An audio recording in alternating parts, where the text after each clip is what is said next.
Hi అండి, అందరికీ నమస్కారం. Welcome to hello Andhra YouTube channel. ఆంధ్రప్రదేశ్లో ప్రస్తుతం చర్చ అంతా కూడా ఉత్తరాంధ్రలోని ఉమ్మడి విశాఖపట్నం జిల్లాకు సంబంధించి స్థానిక సంస్థల ఎమ్మెల్సీ ఎన్నిక గురించే జరుగుతుందని చెప్పుకోవాలి. ఈ విషయంలోకి వెళ్ళే ముందు అసలు అక్కడ స్థానిక సంస్థల ఎన్నికల్లో తెలుగుదేశం పార్టీ, జనసేన లేదా బీజేపీ నుంచి అంటే ఎన్డీఏ నుంచి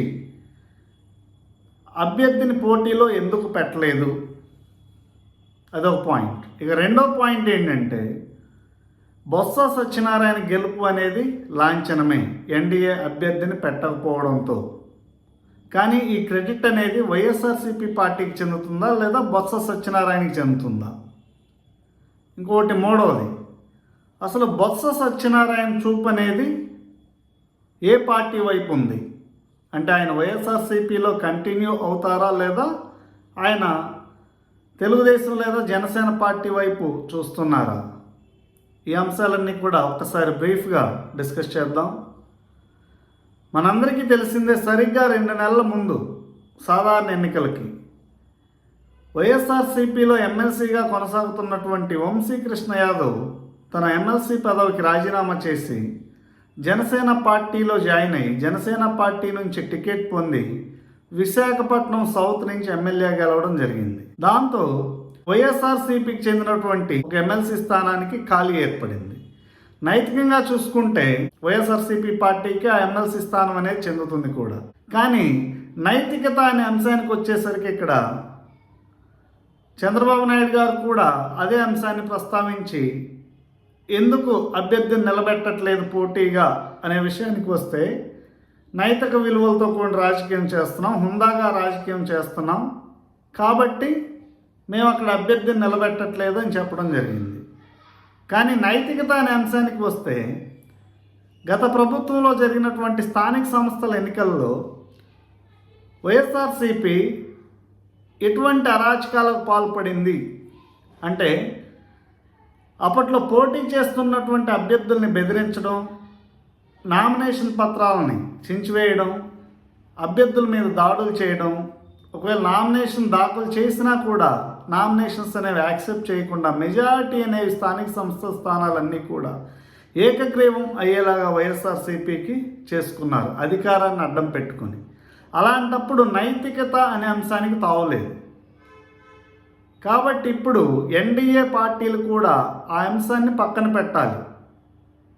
ఒకవేళ అక్కడ పోటీ చేస్తే ఓడిపోతాము అనే భయం ఉంటే అది వేరే విషయం. అనవసరంగా మనం పోటీలో పెట్టి ఎందుకు మన మర్యాద తీసుకోవాలి అనే భయం అనేది ఉంటే. కానీ ఇక్కడ నైతికత అనే అంశాన్ని ప్రస్తావించి అక్కడ పోటీ పెట్టట్లేదు అంటున్నారు. కాబట్టి దీని వెనక ఏదో మంత్రాంగం ఉంది, ఏదో రాజకీయం నడుస్తుంది అనే అనుమానం అయితే చాలామంది తెలుగుదేశం లేదా జనసేన పార్టీకి సంబంధించినటువంటి కార్యకర్తల్లో లేదంటే నాయకుల్లో కూడా సందేహం అనేది ఉంది. ఇక ఈ విషయానికి వస్తే, తెలుగుదేశం లేదా జనసేన పార్టీ వైపు బొత్స సత్యనారాయణ చూస్తున్నారా? చాలామంది కార్యకర్తలు కానీ నాయకులు కానీ అవును అనే సమాధానమే చెప్తున్నారు. ఎందుకంటే బొత్స సత్యనారాయణకి చిరంజీవి ఫ్యామిలీకి చాలా మంచి సన్నిహిత సంబంధాలనే ఉన్నాయి. ఆయన అడుగులు జనసేన వైపు వెళ్తున్నాయి. ఖచ్చితంగా ఆయన ఈ 5 సంవత్సరాల్లో వైఎస్ఆర్సీపీ పార్టీని వీడి జనసేన వైపుకి వెళతారు అనే అనుమానం అయితే చాలామంది ప్రజల్లో ఉంది. ఇక ఈ ఎన్నికల్లో బొత్స సత్యనారాయణ ఎమ్మెల్సీగా గెలవడం అనేది నల్లేరు మీద నడకే అని చెప్పుకోవాలి. ఎందుకంటే ఇవాళే నామినేషన్కి లాస్ట్ డేట్. కూటమి సైడ్ నుంచి ఎవరు కూడా అభ్యర్థులు లేరు. ఒక స్వతంత్ర అభ్యర్థి నామినేషన్ దాఖలు చేశారు, అయినప్పటికీ కూడా నామమాత్రమే. కాబట్టి ఈ గెలుపు అనేది వైఎస్ఆర్సీపీ తన ఖాతాలో వేసుకుంటుందా లేదా ఆ క్రెడిట్ అనేది బొత్స సత్యనారాయణకి చెందుతుందంటే ఖచ్చితంగా అది బొత్స సత్యనారాయణకే చెందుతుందని చెప్పుకోవాలి. ఎందుకంటే ఉత్తరాంధ్ర జిల్లాలో తెలుగుదేశం పార్టీలో ఎర్రనాయుడు గారి కుటుంబానికి ఎంత పట్టుందో బొత్స సత్యనారాయణ గారి కుటుంబానికి కూడా అంతకన్నా ఎక్కువ బలమే ఉంది ఉత్తరాంధ్రలో.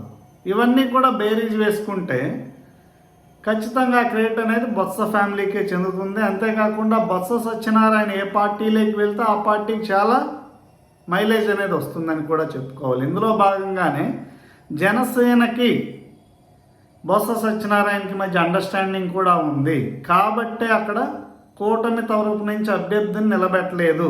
చంద్రబాబు నాయుడు గారు కూడా అది అర్థం చేసుకుని నైతికత అనే అంశాన్ని తీసుకువచ్చి అభ్యర్థిని నిలబెట్టలేదనే చర్చ అయితే జరుగుతుంది. ఈ అంశాలన్నీ కూడా పరిశీలిస్తే ఉత్తరాంధ్రలో జరుగుతున్నటువంటి ఎమ్మెల్సీ ఎన్నిక వెనుక తెర వెనుక రాజకీయం అనేది ఖచ్చితంగా జరిగింది. కాబట్టే ఎన్డీఏ అభ్యర్థి అక్కడ పోటీలో లేరు అనే చర్చ అయితే జోరుగా జరుగుతోంది. ఈ అంశం మీద మీకున్నటువంటి అభిప్రాయాల్ని కామెంట్స్ రూపంలో తెలియజేయండి. Thank you.